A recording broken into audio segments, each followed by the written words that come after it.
Hello दोस्तों, आप सभी का अपने यूट्यूब चैनल में एक बार फिर से स्वागत है।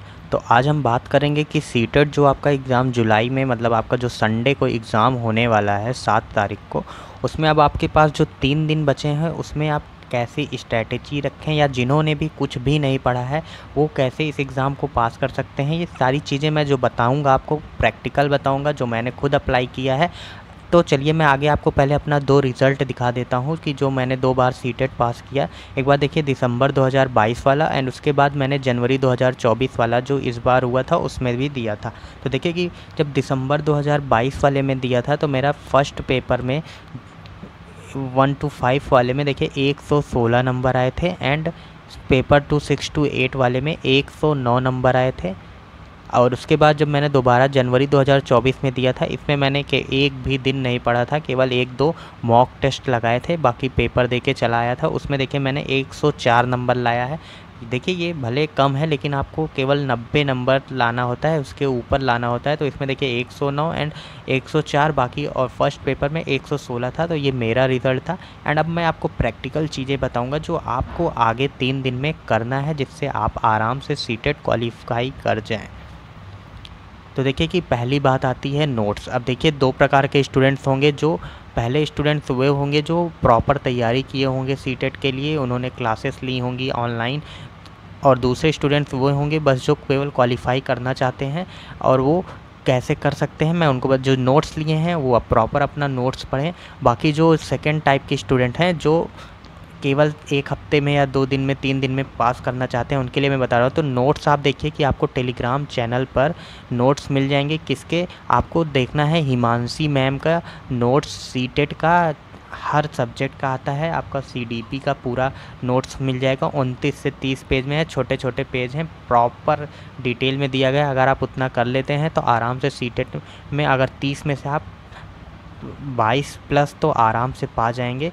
अगर इन्हों का आप देखिए कि और बाकी सचिन सर भी हैं जिन्होंने जो सचिन सर से भी पढ़े हुए हैं। देखिए अब लास्ट में मैराथन क्लास लेने का कोई मतलब नहीं है। अगर आप, मैं तो कहूँगा जो भी स्टूडेंट तैयारी करना या 3 दिन में पास करना चाहते हैं वो केवल हिमांशी मैम का जो नोट्स हैं सीडीपी का, बाकी जो भी और बाकी हिंदी इंग्लिश सीडीपी सारा उनका नोट्स है, टेलीग्राम पर मिल जाएगा। और जिनको नहीं भी मिले वो आप हमारे चैनल टेलीग्राम चैनल पर कब मैसेज कर देंगे चैट वाले में, तो मैं आपको वहाँ पर प्रोवाइड करा दूँगा। तो ये नोट्स की समस्या यहाँ पर समाप्त हो गई। बाकी मैं स्टूडेंट को एडवाइस दूँगा कि जो लास्ट टाइम में आपको मैराथन क्लास अब नहीं लेना चाहिए। बाकी आपकी मर्ज़ी, आप अगर लेना चाहें तो ले सकते हैं। दूसरा आप देखिए टेस्ट। अब जिन्होंने कोई भी टेस्ट नहीं लगाया है, पहले आपको 2 टेस्ट कम से कम लगाने हैं। चाहे एक टेस्ट आज लगा लीजिए, दूसरा टेस्ट कल लगा लीजिएगा। फुल लेंथ टेस्ट आपको सीटेट के लगाने हैं। आपका जो अगर 6 to 8 है उसके 2 ठू लगाने हैं, 1 to 5 में हैं या दोनों में हैं तो आपको दोनों टेस्ट 2 कम से कम लगा लीजिए। या अगर आपने पहले लगाया है और आपका एवरेज मार्क्स 100 के रेंज में आ रहा है तो आप आराम से सीटेट क्वालिफाई कर जाएंगे। बल्कि अगर आपका एवरेज टेस्ट में 100 आ रहा है तो वहाँ पर एग्ज़ाम में आपका 105 से 110 नंबर तक आराम से बन जाते हैं। तो ये टेस्ट का हो गया। आपको टेस्ट कहाँ से लगाना है, टेक्स्ट बुक पर आराम से मिल जाएगा। बाकी और कहीं भटकने की ज़रूरत नहीं है, तो आप वहाँ से कर सकते हैं। और देखिए अब पेपर 1 के लिए क्या लॉजिक और ट्रिक अपनाई जा सकती है, जो मैंने अपनाई थी और आप भी अपना सकते हैं। केवल प्रैक्टिकल चीज़ें मैं बताऊंगा। देखिए पेपर 1 में आपको 5 सब्जेक्ट में पूरा पढ़ना रहता है। अब चलिए मैं आपको अपने रिज़ल्ट पे ले चलता हूँ, वहाँ से आप ज़्यादा अच्छे से समझ पाएंगे। जैसे इसमें देखिए मैंने पेपर 1 में पहले देखिए आप सीडीपी में मैंने कितने नंबर पाए हैं। तो यहाँ पर आप देखिए कि सीडीपी में जो चाइल्ड डेवलपमेंट एंड पेडालॉजी है, आपको दिख ना रहा हो तो जूम कर लीजिएगा। देखिए मैंने 30 में 26 नंबर लाए हैं। मैंने कुछ भी नहीं पढ़ा, केवल मैंने हिमांशी मैम के नोट्स देखे थे, बाकी मैंने टेस्ट लगाए थे 3-4। उसके बाद देखिए कि अब ये जो आया है सीडीपी के बाद हो गया आपका इन्वायरमेंट स्टडीज़ में, जो है इन्वायरमेंट स्टडीज़ में भी मैंने देखे कि 26 नंबर उसमें भी मैंने पाया है। एंड उसके बाद देखिए लैंग्वेज 1 जो हिंदी है उसमें मैंने 30 में से 18 नंबर एंड लैंग्वेज हिंदी और इंग्लिश में भी मैंने 19 नंबर पाया है। और देखिए कि जो ये मैथमेटिक्स है इसमें मैंने 30 में से 27 नंबर ले आया है। तो देखिए मैंने अब आप जूम कर दिया है। अब यहाँ पर देख लीजिए मैंने सीडीपी में कितना लाया, 26 एंड मैथमेटिक्स में 27 और आपका इन्वायरमेंटल स्टडीज़ में 26। अब देखिए इन्वायरमेंटल स्टडीज़ के लिए भी मैम का ही नोट्स ले सकते हैं। बाकी एक शिवालिक सर हैं, उनका भी, प्रतीक शिवालिक सर हैं, उनका भी आप नोट्स टेलीग्राम पर मिल जाएगा। केवल अगर आप उतना भी पढ़ लेंगे तो 30 में से 25 नंबर कम से कम आराम से पा जाएंगे। आपको कहीं पर भी भटकना नहीं है। अगर ये आपको नोट्स नहीं मिलते हैं तो आप हमें कमेंट करेंगे, मैं आपको प्रोवाइड करा दूंगा। हिंदी के लिए मैं देखिए हिंदी एंड लैंग्वेज में थोड़ा आपको मेहनत का, आप लैंग्वेज में आराम से अच्छा नंबर पा पाएंगे। अब देखिए दूसरा में यहाँ पर देखिए कि अब मैंने जो 9 to 8 मतलब 6 to 8 वाले में देखिए कि मैंने चाइल्ड सीडीपी में, इसमें भी मैंने 27 नंबर पाया। और ये केवल मैंने हिमांशी मैम के नोट्स पढ़े थे और सम लॉजिक्स जो मैं आपको आगे बताने वाला हूँ उसको अप्लाई करना है। सोशल साइंस में देखिए 60 में से 44, ये केवल आपका जो भी सोशल साइंस का स्टूडेंट्स होंगे, देखिए इसमें आपको प्रॉपर केवल आपको अगर एनसीईआरटी 6 to 8 या 6 to 10 पढ़ के जाते हैं तो एक भी क्वेश्चन बाहर नहीं रहेगा। हिंदी में फिर आपका देखिए मेरा लैंग्वेज में थोड़ा कम नंबर आ गए थे दोनों में, इसीलिए मेरा नंबर कम हो गया था, बाकी नहीं तो और भी नंबर मेरे हो जाते। अब आगे चलिए देखते हैं।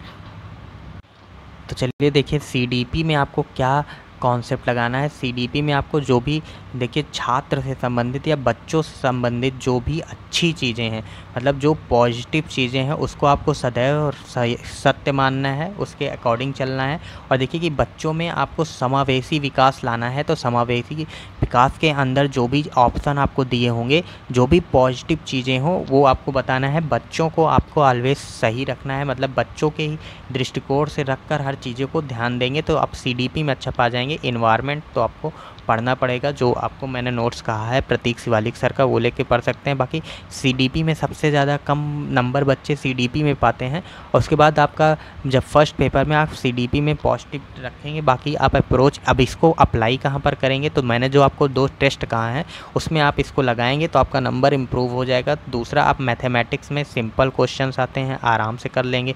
फिर तीसरा आपका जो है लैंग्वेज, उसका आप थोड़ा सा प्रैक्टिस आप कर लेंगे तो उसको भी आराम से कर लेंगे। लैंग्वेज की प्रैक्टिस आप, मैं तो कहूँगा कि केवल आप टेक्स्ट बुक से कम 3-4 पैसेज या जो भी लैंग्वेज का सेक्शन वाइज हो वही कर लेंगे तो आपके लिए सही होगा। अब पेपर 2 में भी सीडीपी का सेम कॉन्सेप्ट है, जहाँ पर भी सीडीपी हो वहाँ पर आपको बच्चों को ध्यान में रख कर हर चीज़ें करनी है। इंक्लूसिव एजुकेशन पे ध्यान देना है, न्यू एजुकेशन पॉलिसी पर लीजिएगा। 5+3+3+4 जो है